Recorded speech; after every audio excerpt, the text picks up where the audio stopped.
Can you say London?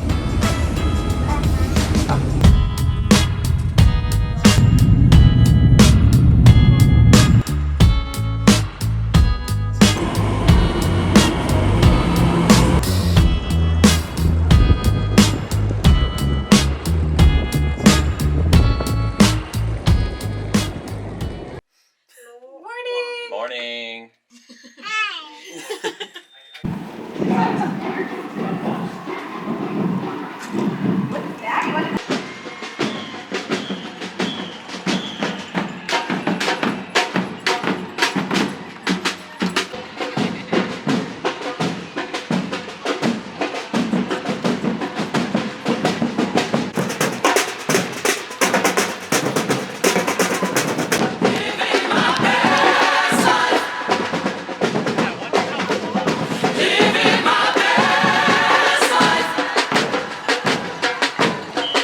This house is now a litany. Things I thought I'd never be. Man who has opinions on an ottoman, among other things.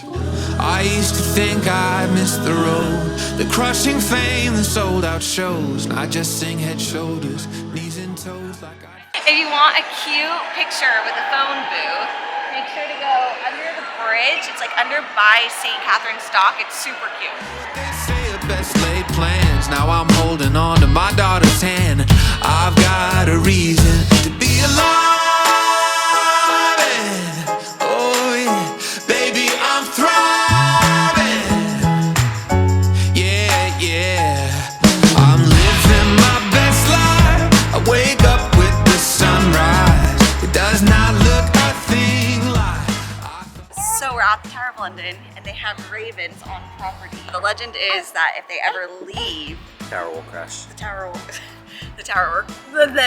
will I can't say. If they ever leave, the tower will fall. But there's one raven that we read that plays dead if he doesn't get enough attention. Just like this one is being dramatic because she's not getting attention.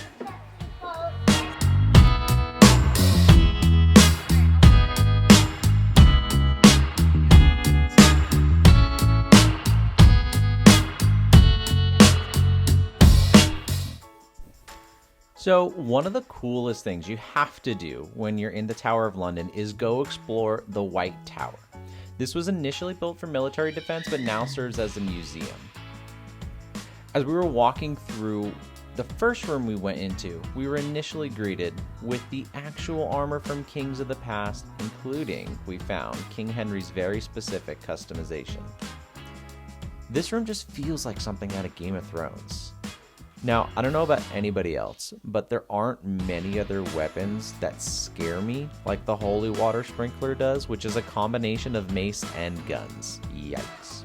In addition to these relics, there are also some weapons displayed for their artistic value, which include a pistol with over 1,500 diamonds. For the parents watching, be mindful, there is a dragon inside the castle, and we're not talking about Elizabeth from Shrek, we're talking about Keeper, who was built in 2012 from over 2,600 other pieces. Lastly, like many historical towers, this tower did serve multiple purposes, including execution. But the most recent is probably a lot sooner than you'd think because it took place in the 20th century.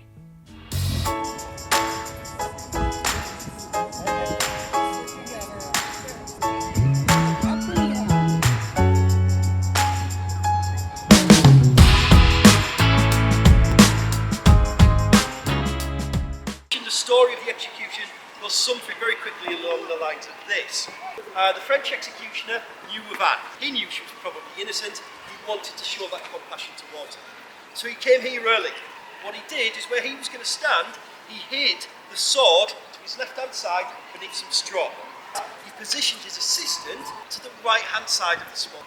Anne Boleyn made her way forward. She came up onto the scaffold site. When she was ready, she knelt down. She slightly pushed her neck forward, and then she gave the signal. When that time was ready, the executioner called out to his right, and he shouted, "Boy, fetch me my sword." On hearing this, Anne Boleyn turned her head to the right, to look for the boy, to look for the sword. But in one quick movement, the executioner bent down, drew the sword, sliced the head clean off. Eyewitness reports also tell us when the executioner lifted the head, which was custom, eyewitness reports stated that not only were Anne Boleyn's eyes still open, but they were moving. And she was looking around at the people standing in front of her. Her mouth, her lips, they were still moving in the prayer that she'd been uttering when the head was removed from the body.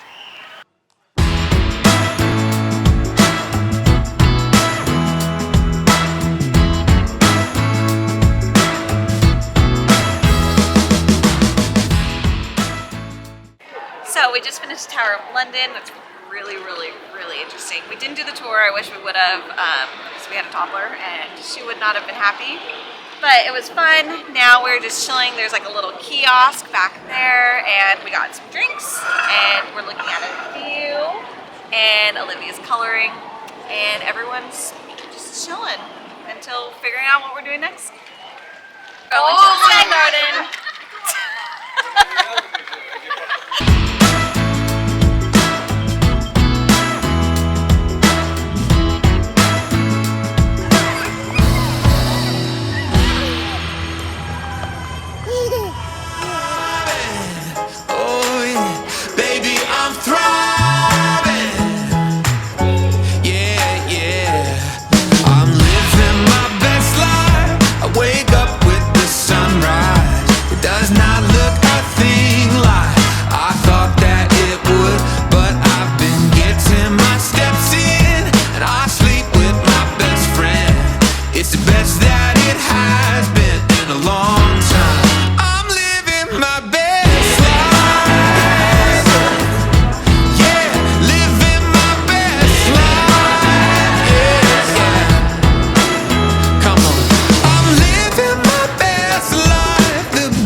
What the actual hell, but I've been counting my blessings. Now I sleep with my best friend. It's the best that it has been for a long time.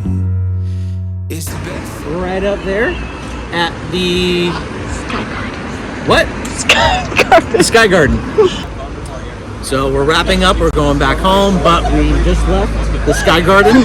Cool fact about the Sky Garden is that according to the UK rules of, building a building of height, I guess, is that in order to build a building of that size, you need to make a concession to the public because it blocks out a lot of daylight. So their concession was there's a garden right up top that's open to the public. So we grabbed a couple drinks, had a great time, got some great views, and now we're going back home. They were who is making tons of noise.